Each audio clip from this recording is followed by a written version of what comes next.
itong plastic bottle trap namin. So alhamdulillah, dahil may huli pa rin kami sa pagpandaw ng plastic bottle trap namin para sa hipon. So ngayon magluluto na ako, mga kasoya. So ang mga ingredients namin po ay ito po. Yan. Hindi ko na lang banggitin pero ipapakita ko na lang sa inyo, mga kasoya.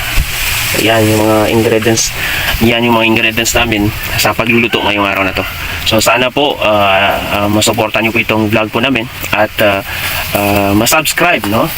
Lalong-lalo na po dito sa Cotabato City. Sana masubscribe niyo po ang YouTube channel namin, Cuts and Cook, para dito sa Cotabato City. So yun, shoutout nga po pala sa lahat ng sumusuporta sa amin at tumutulong po sa amin. Hindi ko kayo mabanggit lahat, pero salamat po sa inyo lahat. At sa mga nanonood na hindi po nag-i-skip ng ads po namin, so maraming salamat po. Okay, so mga kasoya, sugasan natin itong trap ni Weng at saka si Acer na hipon na pagdangawan. Yan po. Ang iba kasi buhay po. Buhay pa. Okay. Patas nito. Ugasan natin. Ini bubut ko Merenda ni Weng. Mangga. Enggak.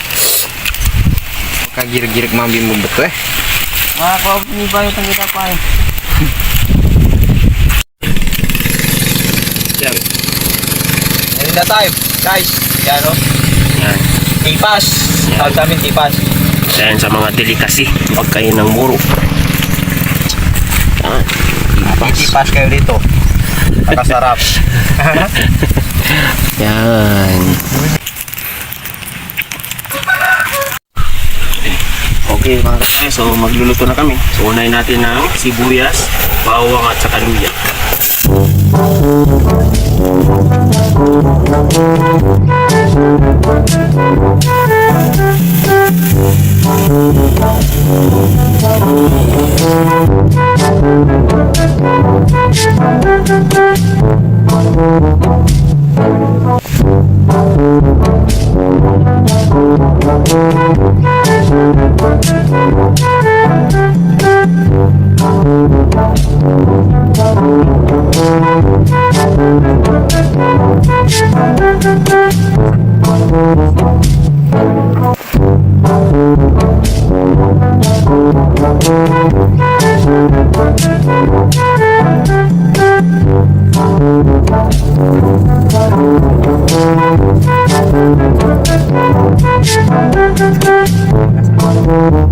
Walang problema dito sa amin, mga kasoya. Dito itong mga cellophane or plastic cellophane na dinadala namin dito is actually tinatapon namin ito sa mga basuran or sinusunod namin dito gaya.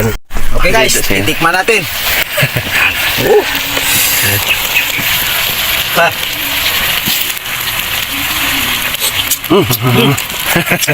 Sarap!